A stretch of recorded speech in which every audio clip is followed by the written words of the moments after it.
দীর্ঘ ৩৬ দিনের আন্দোলন এবং আবু সাইদ ও মুগ্ধের মতো হাজারো শহীদের রক্তের ফসল হলো আজকের এই বাংলাদেশ।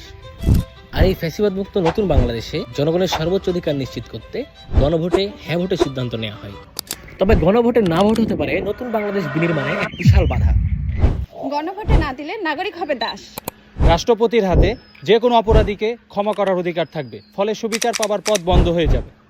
প্রধানমন্ত্রীর ক্ষমতা থাকবে প্রশ্নহীন এবং সীমাহীন, ফলে যে কেউ আবার স্বৈরাচারী হয়ে উঠতে পারবে। মানুষের বিচার না পাওয়া এবং নাগরিক ভোগান্তি কোনো কিছুরই সমাধান হবে না। আর চাইলেই যে কেউ নিজ প্রয়োজনে ইন্টারনেট বন্ধ রাখতে পারবে। আমরা ইন্টারনেট বন্ধ করিনি, বন্ধ হয়ে গেছে। আগের মতোই কোনো দায়বদ্ধতা ছাড়া গুম খুন এবং আয়নাঘরের প্রচলন বহাল থাকবে। তাই গুম খুন ও আয়নাঘরকে না বলুন, আধিপত্যবাদকে না বলুন, দাসত্বকে না বলুন।